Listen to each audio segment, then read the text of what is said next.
የፋኖን ትግል የፈለገ አመት ትዋጋለህ እንጂ አታሸንፍም። ፋኖ ቲፒኤልኤፍ ኦላም ከሻቢያ ጋራ አብረው መስራታቸው ይቀራል አይደለም ቀርቶ የቲፒኤልኤፍ እና የኦላ የፋኖ መተባበርና ከሻቢያ ጋራ ከኤርትራ መንግስት ጋራ መተባበሩ ይቀር አይመስለኝም።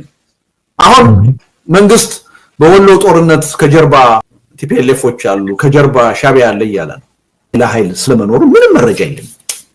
ግን ሆኖስ ቢሆን ያስደንቃል። ሳይወድ በግድ ለጋራ ህልውናው ሲል አብሮ እንዲቆም የሚያደርግ ስልት ነው እየተከተለ ያለው አቋም ነው እያራመደ ያለው።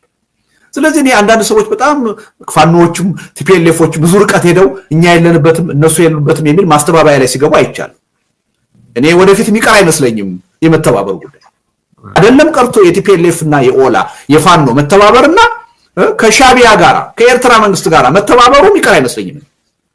ግን በተጨባጭ መሬት ላይ የሚሆነው ምንድነው ብለህ ብትጠይቀኝ የሚቀር አይመስለኝም። ፋኖ ቲፒኤልኤፍ ኦላም ከሻቢያ ጋራ አብረው መስራታቸው ይቀራል። ስለዚህ ይሄን እውነታ ይሄን ሀቅ የኢትዮጵያ መንግስት መረዳት አለበት። ማወቅ ኃይሎች ተባብረው ይችላቸዋል ማሸነፍ ይችላል አይችልም። ስለዚህ አገሪቱንም ህዝቡንም ለባሰ ውድመትና እልቂት ከመዳረጉ በፊት ወደማይመለስ ጥፋት ውስጥ ከማስገባቱ በፊት አሁኑኑ ጦርነትን አቁሞ ወደ ተጨባጭ ወደ ሐቀኛ የውይይትና የድርድር ሂደት መግባት አለበት መምጣት አለበት። የማይመጣ ከሆነ ምንም ጥርጥር የለውም የሱ ህልውና መጥፋቱ ምንም ጥርጥር የለውም። ጥያቄው ያለው ያ ነገር ዘላቂ ለውጥ ያመጣልናል። የአማራ ፋኖችን ትግል ይሄ መንግስት እንደማያሸንፍ 2 ዓመት ሆኖኛል ከተናገሩ በሙሉ ልብ ነው ወጥቼ የተናገርኩት። ህዝባዊ ተቀባይነት ያለው ነው የራሱ የሆነ የፖለቲካ አጀንዳ ያለው ነው። ሁሉንም በኃይል ማንበርከክ አለብኝ ብሎ ይሄን ካላደረኩ እንቅልፍ አልተኛም ብሎ ያመነ ጠቅላይ ሚኒስትር ባለበት አገር ትጥቅ ትግልን ማስወገድ አትችልም። ተፈጥሯዊ ነው። ሁሉንም በጠመንጃ አንበረክካለሁ አሸንፋለሁ ብለህ የህልውና አደጋ ስትጋርጥበት ጠመንጃ አንስቶ መሸፈቱ ይቀር አይደለም። መሸፈት ብቻ አይደለም መጠናከሩ ይቀር አይደለም። መጠናከሩ ብቻ አይደለም መተባበሩ ይቀር አይደለም። የኢትዮጵያ ሪያሊቲ አሁን የሚያሳየን ይሄ ነው። እኔ ትጥቅ ትግልን ልመንበትም አልመንበትም እኔ አላምንበት በትጥቅ ትግል ዘላቂ የሆነ ውጤት ያመጣል የሚል እምነት የለኝም። የኔ እምነት ግን ሌላ ጉዳይ ነው። በተጨባጭ መሬት ላይ ያለው እውነታ ደግሞ ሌላ ጉዳይ ነው። ፍላጎትና ተጨባጭ ነገር የተለያየ ነገር ነው። እኔ ስለፈለኩ አይኖርም ማለት አይደለም።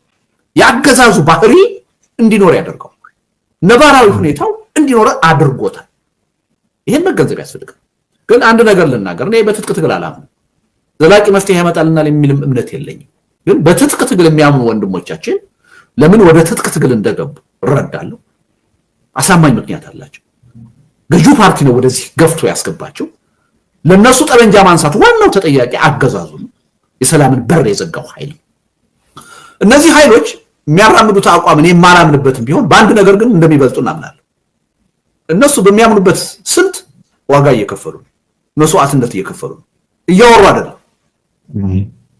አይደለም ምትክ የሌለውን ውድ ህይወታቸውን በጦር ሜዳ ተሰልፈው ለመገበር ተዘጋጅተው እየተዋጉ ነው። እያወሩ አይደለም።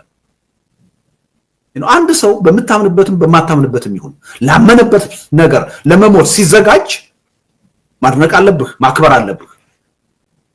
በሰላማዊ ትግል የምናምነው ኃይሎች ግን በተቃራኒው እያወራን ያለው በተግባር ዋጋ እየከፈልን አይደለም። ሰላማዊ ህዝባዊ እምቢተኝነት ይሰራል እንላለን ያዋጣል እንላለን። በተግባር ግን እያደረግነው አይደለም። በተግባር ግን የሚጠይቀውን ዋጋ እየከፈልን አይደለም። በዚህ በልጠውናል። ተወደደም ተጠላ ጠመንጃ ያነሱ ኃይሎች መንግስት በፈለገው መንገድ በሚገባው ቋንቋ ተዘጋጅቼበታለሁ በሚለው መንገድ ያነጋገሩት አሁን በስልጣን ላይ ያለው አይነት አገዛዝ ባለበት ሀገር በተለይም ደግሞ የዶክተር አብይ አህመድ አይነት መሪ ባለበት ሀገር ከትጥቅ ትግል ነፃ መሆን አይቻልም። ሁሉንም በኃይል ማንበርከክ አለብኝ ብሎ ይሄን ካላደረኩ እንቅልፍ አልተኛም ብሎ ያመነ ጠቅላይ ሚኒስትር ባለበት ሀገር ትጥቅ ትግልን ማስወገድ አትችልም። ተፈጥሯዊ ነው። ሁሉንም በጠመንጃ አንበረክካለሁ አሸንፋለሁ ብለህ የህልውና አደጋ ስትጋርጥበት ጠመንጃ አንስቶ መሸፈቱ ይቀር አይደለም። ወሸፈ ነገር ልናገር እኔ በትጥቅ ትግል አላምንም ዘላቂ መፍትሄ ያመጣልናል የሚልም እምነት የለኝም። ግን በትጥቅ ትግል የሚያምኑ ወንድሞቻችን ለምን ወደ ትጥቅ ትግል እንደገቡ እረዳለሁ። አሳማኝ ምክንያት አላቸው። ገዢው ፓርቲ ነው ወደዚህ ገፍቶ ያስገባቸው። ለነሱ ጠመንጃ ማንሳት ዋናው ተጠያቂ አገዛዙ ነው፣ የሰላምን በር የዘጋው ኃይል። እነዚህ ኃይሎች የሚያራምዱት አቋም እኔ የማላምንበትም ቢሆን በአንድ ነገር ግን እንደሚበልጡ እናምናለን። እነሱ በሚያምኑበት ስልት ዋጋ እየከፈሉ ነው፣ መስዋዕትነት እየከፈሉ ነው። እያወሩ አይደለም ምትክ የሌለውን ውድ ህይወታቸውን በጦር ሜዳ ተሰልፈው ለመገበር ተዘጋጅተው እየተዋጉ ነው። እያወሩ አይደለም። አንድ ሰው በመታመንበትም በማታመንበትም ይሁን ላመነበት ነገር ለመሞት ሲዘጋጅ ማድነቅ አለብህ፣ ማክበር አለብህ። ይሄ ህዝባዊ እምቢተኝነት ድንገት እንዳይፈነዳ ነው ፍርሃት። ያ አደጋ ነው። ምክንያቱም ኢትዮጵያውያኖች ካለፈው ትውልድ ስተት መማር ካለብን ከአሁን በኋላ የሚካሄደው ህዝባዊ እምቢተኝነት በአንድ በኩል ከተጀመረ በማሸነፍ የሚጠናቀቅ መሆኑን እርግጠኛ መሆን አለብን። መሀል ላይ የማይቋረጥ አንድ። ሁለተኛ ከተጀመረ በኋላ በሌሎች ብልጣብልጦች የማይጠለፍ መሆኑን እርግጠኛ መሆን አለብን። ሄዶ የማይከሽፍና ሌላ አምባገነን የማይተካ መሆኑን እርግጠኛ መሆን አለብን። በዚህ ረገድ መደረግ ያለበትን ዝግጅት ካደረግን 45 ቀን በጣም በተለጠጠ ሁኔታ አጋንኛዋለሁ ልል ይችላል። ይቻላል የሚል እምነት ነው ያለኝ። ይሄ ይቻላል ሲባል ግን እንዲሁ ዝም ብሎ ዛሬ ይቻላል ማለት አይደለም። እነዛን 11 ቅድመ ሁኔታዎች ተስማምቶ ለማሟላት የራሱ የሆነ ሂደት ይጠይቃል፣ ድካም ይጠይቃል፣ የሐሳብ ዝግጅት ይጠይቃል፣ የድርጅት ዝግጅት ይጠይቃል፣ የስነ ልቦና ዝግጅት ያስፈልጋል፣ የአስተሳሰብ አንድነት ያስፈልጋል። ያን ካደረግን በኋላ ግን ሰላማዊ ህዝባዊ እምቢተኝነቱን በይፋ አውጀን 45 ቀን ይሄ መንግስት ሊቋቋመውም አይችልም።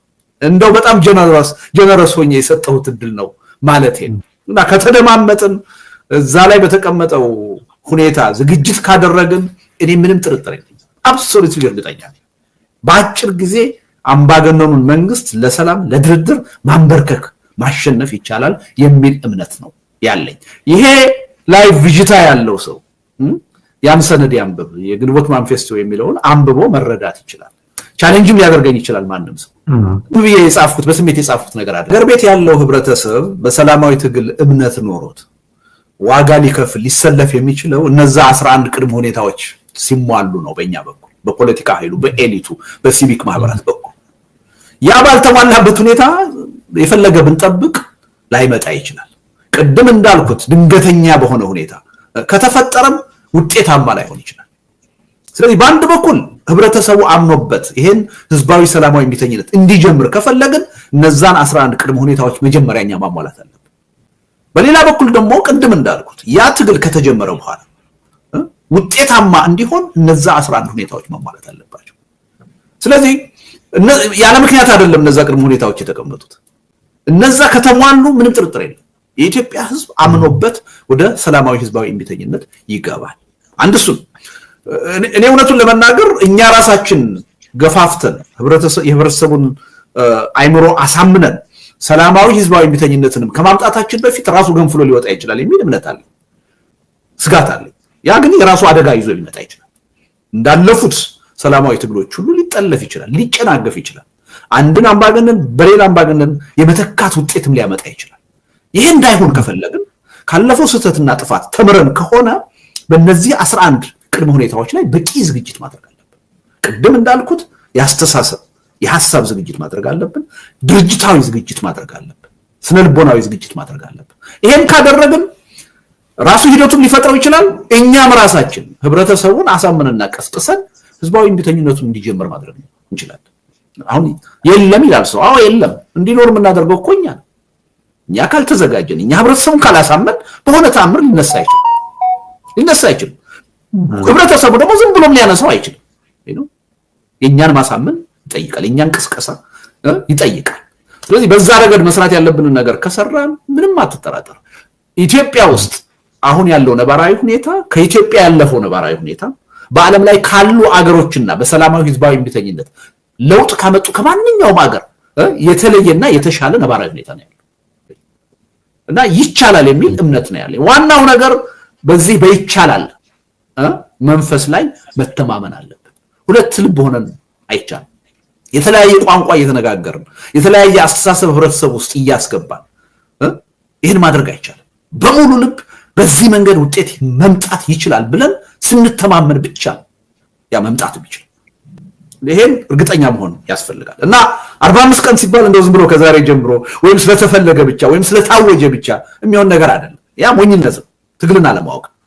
45 ቀን የሚለው በቂ ዝግጅት አድርገን በህብረተሰብ ውስጥ ህብረተሰቡን አሳምነን እኛ በቂ ድርጅታዊ አንድነት ፈጥረን የሐሳብ የስልት ዝግጅት አድርገን ከዚህ ቀን ጀምሮ ብለን ካወጅን 45 ቀን እጅግ በጣም የተለጠጠ ነው። እንደውም ሲበዛ ነው።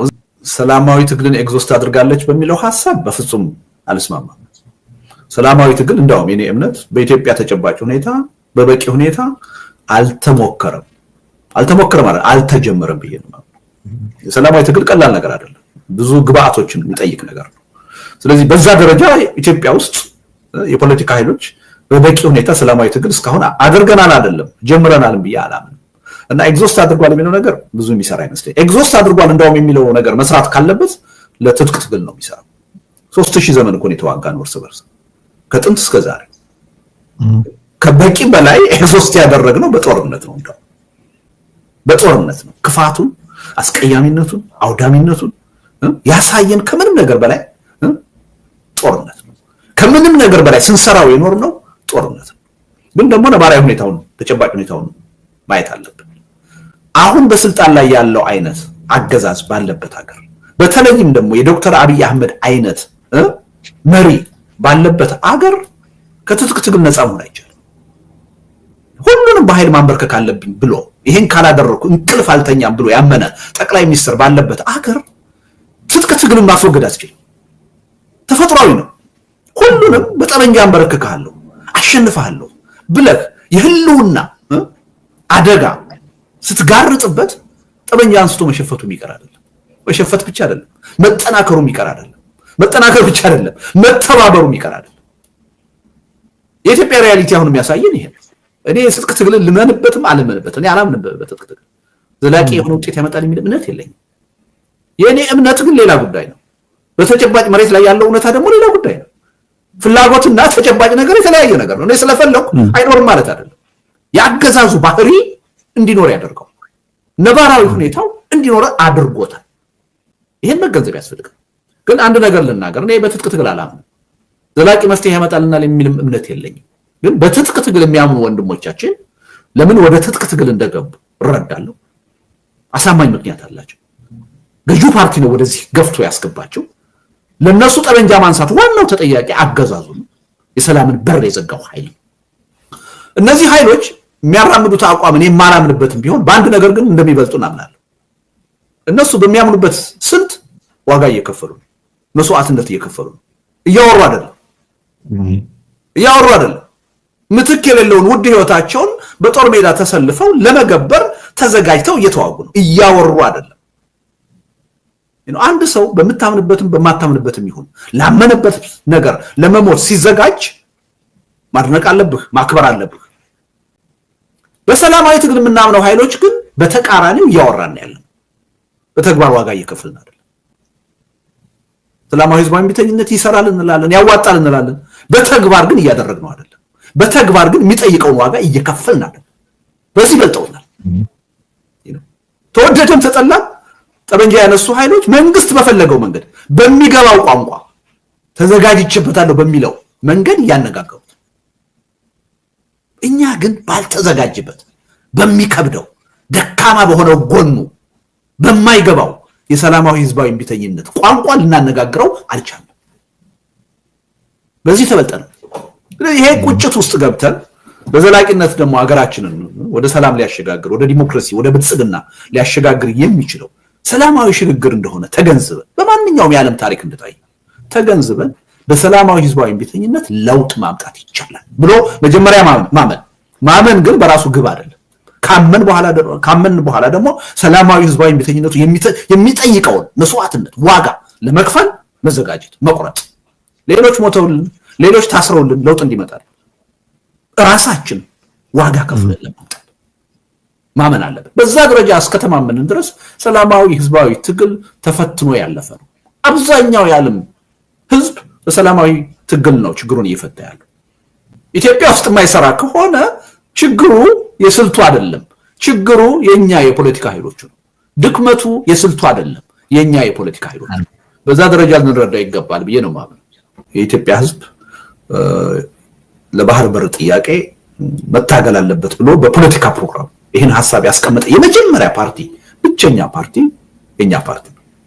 በተለያዩ የምርጫ ክርክሮች ምናልባት ይሄን ጥያቄ እንደ ጥያቄ የትውልዱ ጥያቄ መሆን አለበት ብሎ በመታገል ረገድ እኔ የነበርኩበት ፓርቲ በጣም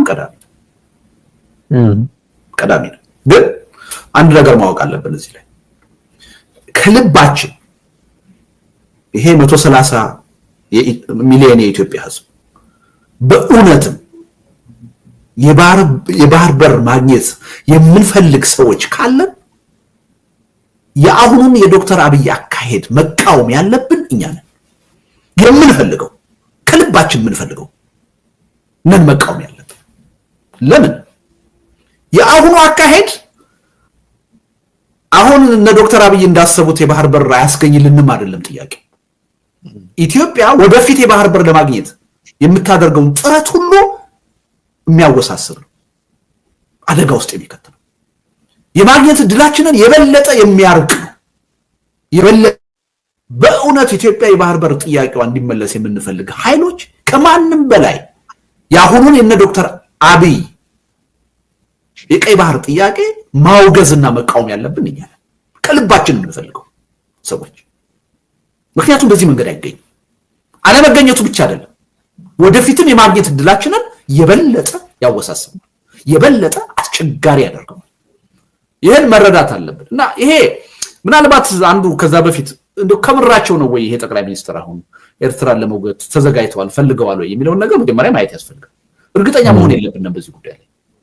ውሸታቸውንም ሊሆን ይችላል፣ ለፕሮፓጋንዳም ሊሆን ይችላል። ምክንያቱም ይሄ ሰውዬ ቀላል የማይባል ገንዘብ ከአረብ ኤሚሬትስ ያገኛሉ፣ መሳሪያ ያገኛሉ፣ የገቡት ቃል አለ። ነገ የቀይ ባህር ኃይል እንሆናለን፣ ቀይ ባህርን እንቆጣጠራለን።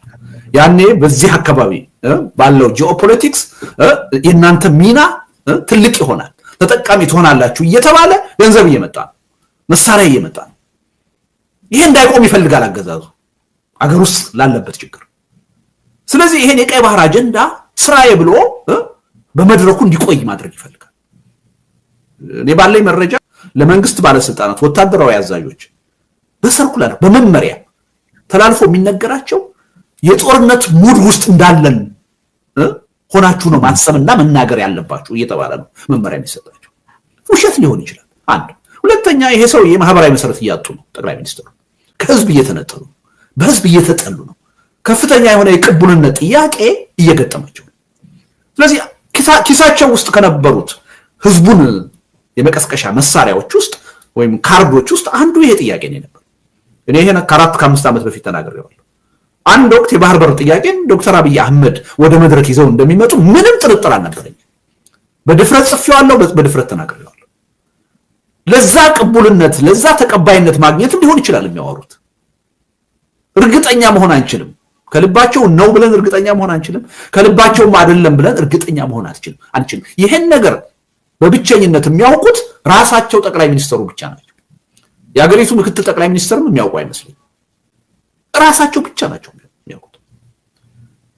ስለዚህ ይሄ ጉዳይ ችግሩ ምን መሰለህ? አንድ መንግስት በዚህ ደረጃ የአንድን ሉዓላዊ ሀገር ጥያቄ ውስጥ አስገብቶ እወርሃለሁ፣ በኃይል የባህር በር እነጥቅሃለሁ ብሎ ፕሮፓጋንዳ መስራት ከጀመረ በኋላ መቀስቀስ ከጀመረ በኋላ ጦርነቱን የማስነሳቱ እድል በሱ እጅ ላይ ብቻ ያለ አይደለም።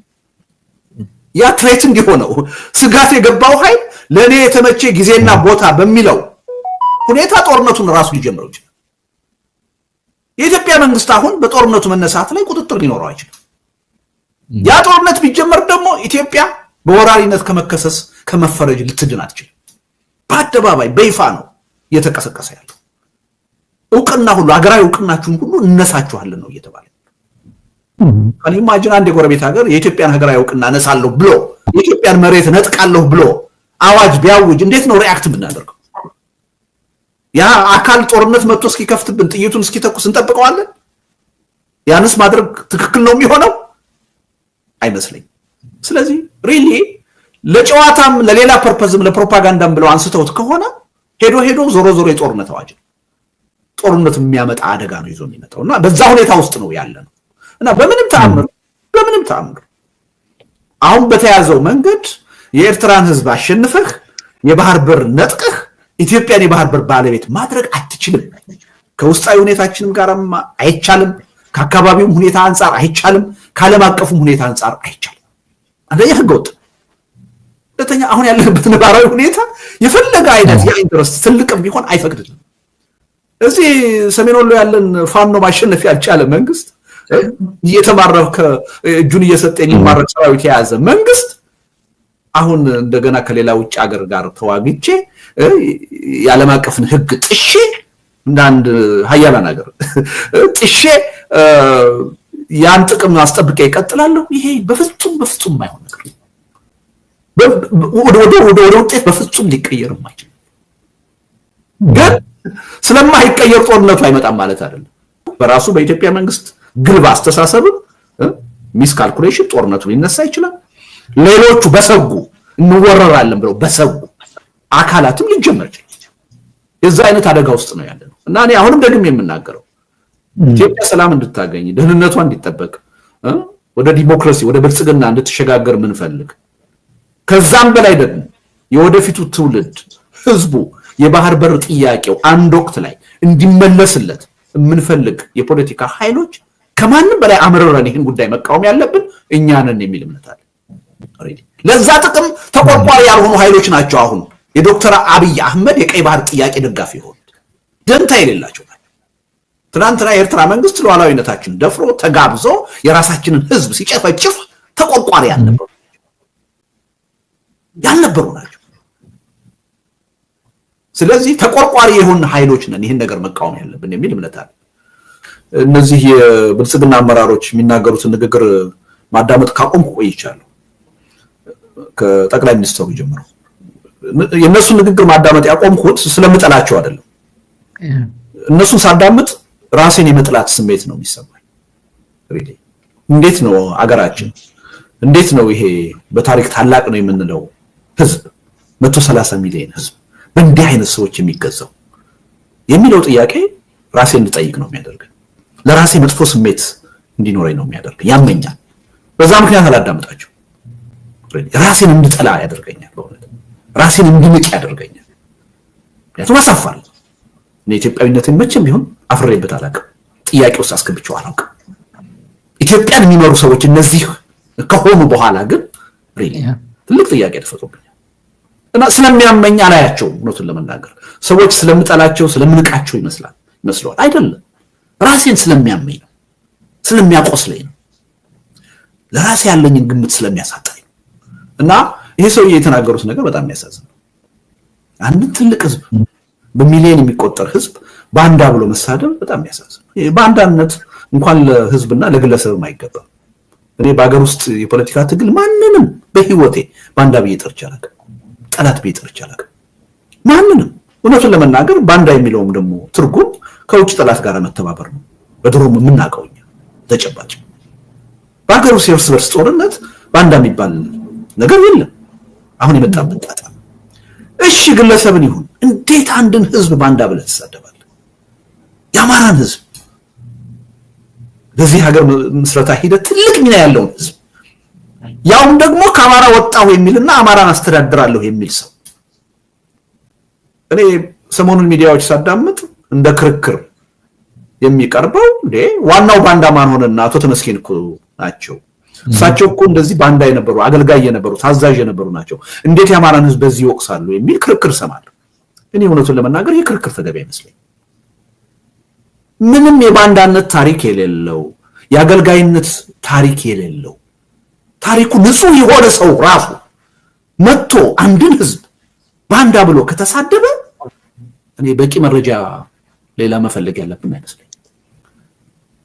ይህ ሀገር የህግ የበላይነት ያለበት ቢሆን ኖሮ በጥሩ መንግስት የሚመራ ቢሆን ኖሮ አንድ የመንግስት ባለስልጣን ይሄን ተናግሮ አንድ ቀን በስልጣን ማደር አልነበረበትም። ከስልጣን መልቀቅ አለበት፣ ሪዛይን ማድረግ አለበት። ከዛም አልፎ ህዝብን በመሳደብ መጠየቅ አለበት። ወንጀል ነው። አንድን ህዝብ እንደ ህዝብ ባንዳ ብሎ መሳደብ ወንጀል ነው። ከሃዲ ብሎ መሳደብ ወንጀል ነው እና ያሳዝናል በእውነት። እና የተናገሩትን ነገር አልሰማሁም። ወደ ዋናው ጥያቄ ልምጣ።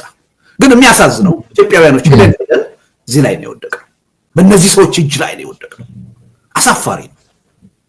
ለዚህ ጉዳይ ማንንም ተጠያቂ ማድረግ የለብን፣ ራሳችንን ነው ተጠያቂ ማድረግ ያለብን።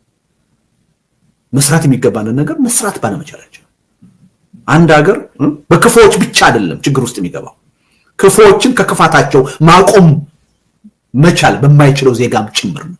በዛ ስንፍና በዛ ድክመትም ጭምር ራሳችን ተጠያቂ ነን የሚል እምነት አለ። ኤኒዌይ የአማራ ክልል ሁኔታ በጣም እየተቀየረ ነው። የሆነ ተርኒንግ ፖይንት ላይ እየደረሰ ነው። እኔ የአማራ ፋኖችን ትግል ይሄ መንግስት እንደማያሸንፍ 2 ዓመት ሆኖኛል ከተናገሩ። በሙሉ ልብ ነው ወጥቼ የተናገርኩት።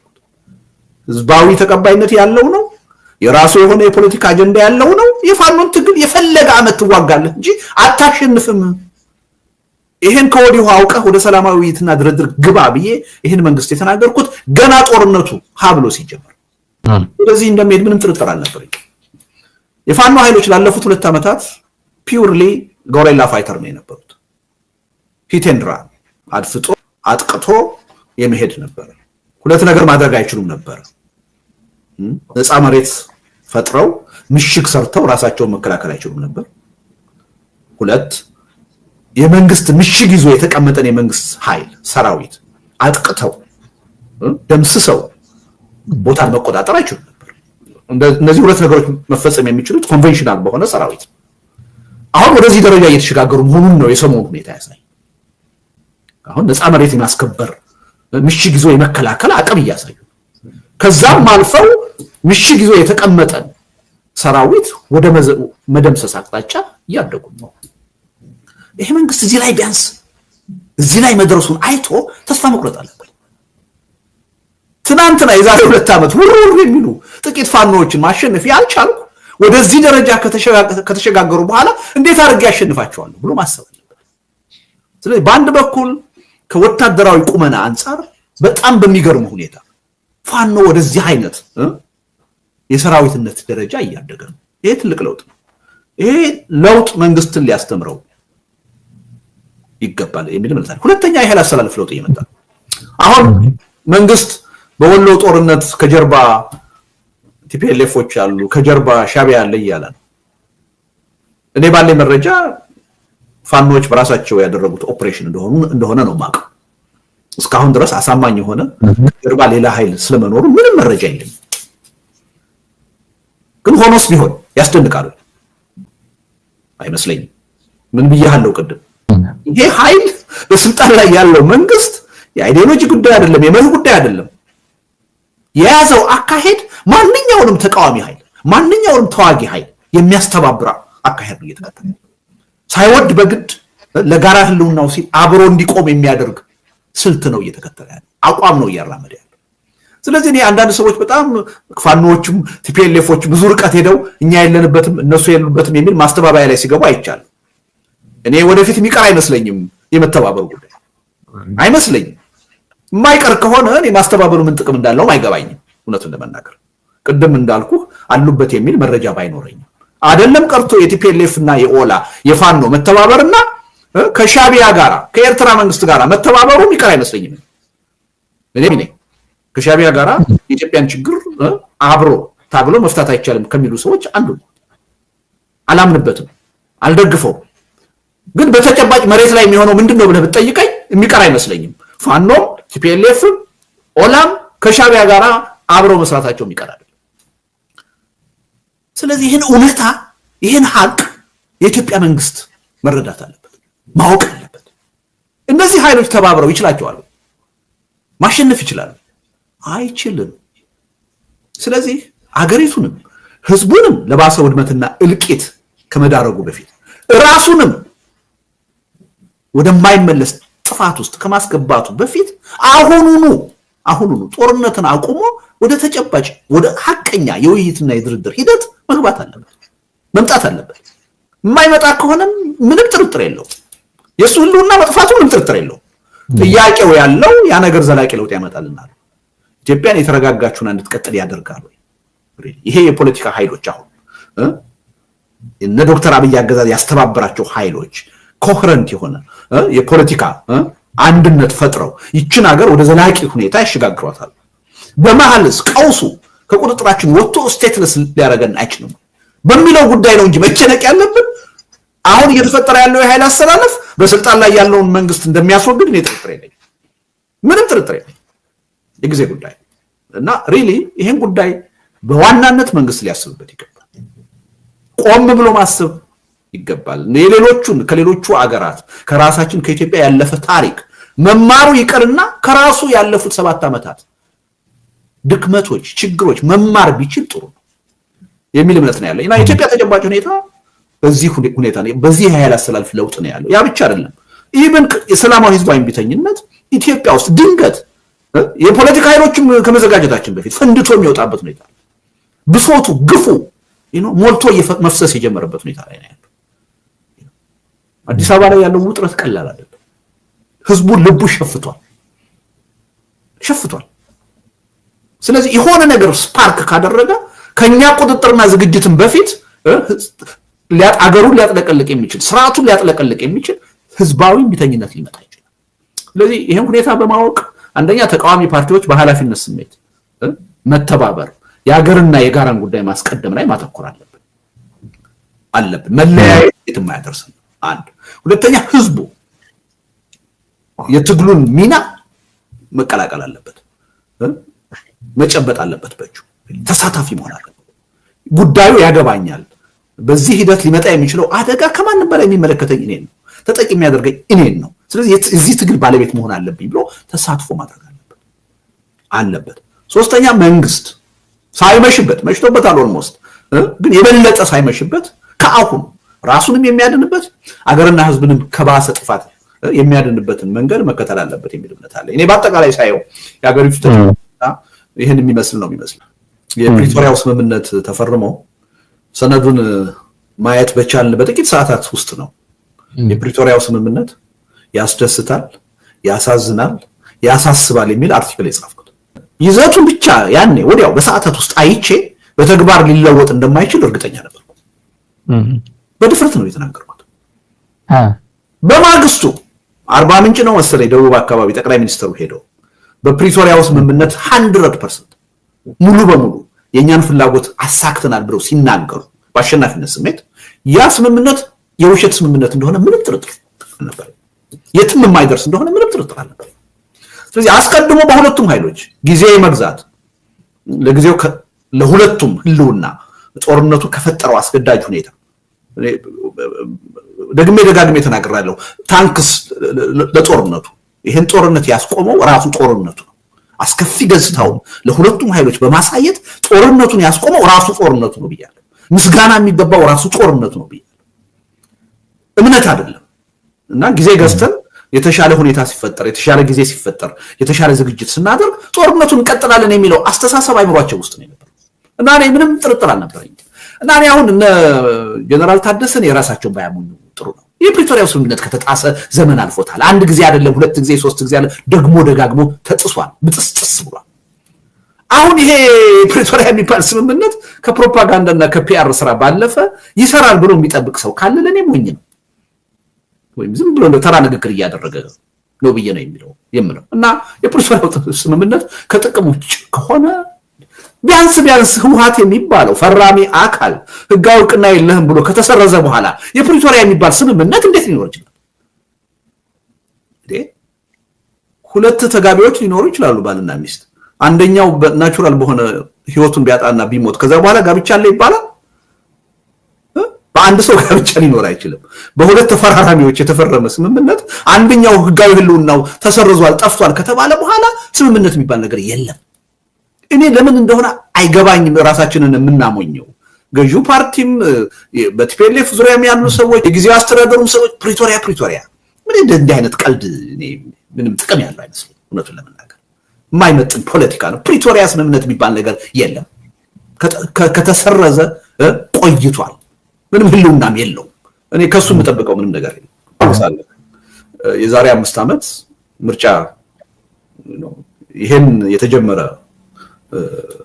የለውጥ ሂደት በአግባቡ በመዋቅር መርተን በሮድማፕ በፍኖተ ካርታ መርተን ውጤታማ የሆነ ሽግግር እስካላመጣን ድረስ ምርጫ ማካሄዱ ችግራችንን ያባብሰዋል እንጂ አይፈታውም ብዬ አቋም አራምጃለሁ። እውነቱን ለመናገር የዛሬ 5 ዓመት እኮ በብዙ ርቀት ከዛሬው በተሻለ አንጻራዊ መረጋጋትና ሰላም ኢትዮጵያ ነበራት አይደለ? እንዳሁን እኮ ትርምሱ አልወጣም ነበር። እንዳሁን እኮ ጦርነት በጦርነት አልሆነችም ነበር። ምርጫውን ይሄ መንግስት ጨክሮ የሚያካሂደው ከሆነ ደግሞ ቆም ብለን ማሰብ አለብን። ዝም ብለን እጃችን አጣጥፈን ያኔ ፖለቲካ መድረክ ለሱ ልንተውለት ይገባል የሚል እምነት የለኝም።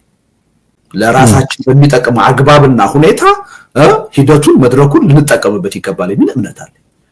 በዛ ላይ የሚኖርና ውሳኔ በስሜት መወሰን ያለብን አይመስለኝም። የፖለቲካ ኃይሎች በደንብ ግራና ቀኙን ጥቅምና ጉዳቱን አመዛዝነን ከራሳችን ጥቅምና ፍላጎት አንፃር ከትግሉ አንፃር መዝነን ነው መወሰን ያለብን። ምንም ጥርጥር የለውም ነፃና ፍትሃዊ የሚባል ምርጫ በኢትዮጵያ ታሪክ ዶክተር አብይ የሚባሉ መሪ እስካሉ ድረስ ይካሄዳል የሚል እምነት የለኝም። በምንም ታምር ሊካሄድ አይችልም። ያ ማለት ግን የሚካሄደውን ምርጫ ዝም ብሎ ገዢው ፓርቲ የ5 ዓመት ኮንትራት አድሶ የሚቀጥልበት እንዲሆን መፍቀር ደግሞ ተገቢ ነው የሚል እምነት የለኝም። ስለዚህ የፖለቲካ ኃይሎች በደንብ በዚህ ጉዳይ ላይ ልንመክርበት፣ ልንወያይበት፣ ሰከን ብለን ልናስብበት ይገባል የሚል እምነት አለ። ያሳያል። አንዱ ትምህርት እንዲሆነን የተፈለገው ይሄ ነው። በአግባቡ ያልተያዘ አገር ዋስትና የለው። ይሄ ዝም ብሎ ኢትዮጵያ አትፈርስም የሚለው መፈክር የትም አያደርስም። ሀገር የፖለቲካ ፕሮጀክት ነው፣ በሰው የሚፈጠር ነው። አላግባብ ሲያዝ ደግሞ በሰው ሊፈርስ የሚችል ነው። ይሄን የሀገር ካፒ ታሪክ በደንብ ያሳያል። አንዱ ይሄ ነው። ሁለተኛ ሰላማዊ ህዝባዊ ቢተኝነት ውጤት ሊያመጣ ይችላል። ልናልፈው የሚገባ እድል አይደለም። ያን እድል ማሳለፍ ለበለጠ ጣጣ ሊያጋልጠን ይችላል። በሰላማዊ ትግል ደግሞ እንዴት ነው ተጨባጭ ሆነ ውጤት ሊመጣ የሚችለው? ምን አይነት ዝግጅት ነው መደረግ ያለበት? ያ ሰላማዊ ትግል ሲጀመር እና መስዋዕትነት ሲከፈልበት በድል እንደሚጠናቀቅ እንዴት እርግጠኛ መሆን ይቻላል? ምን ዝግጅት ማድረግ ይቻላል? ያ ሰላማዊ ትግል እንዳይጠለፍ ምን ማድረግ ይቻላል? ያ ሰላማዊ ትግል እንዳይኮላሽና በሌላ አምባገነን አንድን አምባገነን እንዳይተካ ምን ዋስትና እዛ ውስጥ መፍጠር ይቻላል የሚለውን ጥያቄ ሁሉ ለመመለስ የሚያስችል ሌላው ትምህርት ይሄ ነው። ሌላው የፖለቲካ ጉዳይ ፖለቲከኞችን ብቻ የሚመለከት አይደለም። አሁን ኢትዮጵያ ውስጥ ብዙ ሰዎች ጦርነቱ የሚመለከታቸው አይመስላቸው፣ የፖለቲካ ቀውሱ የሚመለከታቸው አይመስላቸው። ጧት ተነስተው ልጆቻቸውን አጣጥበው ዩኒፎርም አልብሰው ወደ ትምህርት ቤት ይልካሉ። እነዛ ልጆች የወደፊት አገር ያላቸው ስለሚመስላቸው ነው ይሄን የሚያደርጉት። ጧት ተነስተው በንግድ ስራ ተጠምደው ገንዘብ ሲያባርሩ የሚውሉ ነጋዴዎች አሉ፣ ኢንቨስተሮች አሉ። የዚህ ሀገር ሁኔታ ተለውጦ ኦቨርናይት ያ ሁሉን ሀብትና ንብረት ሊጠፋ እንደሚችል፣ ሀብትና ንብረት አይደለም ህይወታቸው ራሱ አደጋ ውስጥ ሊወድቅ እንደሚችል አያስቡም እና አያገባንም በሚል ስሜት ውስጥ ነው ያሉት። የሀገር ካፒ ታሪክ ይሄን ያሳያል። የፖለቲካ ጉዳይ ሲበላሽ እንዴት አገርን፣ ህብረተሰብን፣ ከዛም አልፎ ቤተሰብን፣ እያንዳንዱን ግለሰብ ለጥቃት ሊያጋልጥ እንደሚችል ያሳያል። ይሄ ትልቁ ትምህርት ይመስለኛል። ሌላው ደግሞ ሪሊ አንድ መንግስት ከወደቀ በኋላ ወይም ደግሞ አንድ ሀገር የፖለቲካ ቀውስ ውስጥ ከገባ በኋላ ወደ በጎ አቅጣጫ ለመሸጋገር ምን አይነት ስልት ነው መከተል ያለበት? ምን አይነት ሽግግር ሊቋቋም ይችላል የሚለውን ደግሞ የጃይካ ስምምነት የሚለውን አንበበው ከሆነ ያ ስምምነት በደንብ ያሳያል። እርግጥ ነው የጃይካ ስምምነት የፈረሰን ሀገር እንደገና ለመፍጠር የተደረገ ስምምነት ነው በዛ የልቦለድ ታሪክ ውስጥ። ግን ከጥቂት ነገሮች ውጪ ለኢትዮጵያ ተጨባጭ ሁኔታ የሚሰራ ነው። አሁን በሀገራችን ትልቅ ጥያቄ አለ። ፖስት አብይ ምን አይነት መንግስት ነው የሚመጣው? የፈረንጆቹ ይጠይቁናል፣ ህዝቡ ይጨነቅበታል። ትልቅ የፖለቲካ ጥያቄ ነው። ይሄን ጥያቄ የጃይካ ስምምነት ይመልሳል። ይሄ መንግስት በራሱ ውስጣዊ ችግር ቢፈረካከስ፣ በታጣቂ ኃይሎች ቢሸነፍ፣ በሰላማዊ ህዝባዊ ቢተኝነት ቢሸነፍ ወደፊት የሚመጣው ሽግግር ምን አይነት ሽግግር ነው የሚሆነው? ካለፉት የከሸፉ የተጠለፉ ሽግግሮች የተሻለ የምናደርገው እንዴት ነው የሚለው የጃይካ ስምምነት በደንብ ይመልሳል። እና በመጽሐፍ ውስጥ ያሉት ትልልቁ ቁም ነገሮች እንደዚህ ናቸው። እና ይሄ የመታገያ አጀንዳ እንዲሆን ታስቦ የተዘጋጀ መጽሐፍ ነው። እና የጉዳዩ ዋና ባለቤት ህዝብ መሆን አለበት። ዋናው እዚህ ውስጥ በሰላማዊ ህዝባዊ እምቢተኝነት እንዴት ለውጥ ማምጣት አለበት፣ ሰላማዊ የሆነ ሽግግር እንዴት ማምጣት እንችላለን የሚለው ቁልፍ ጥያቄ ነው።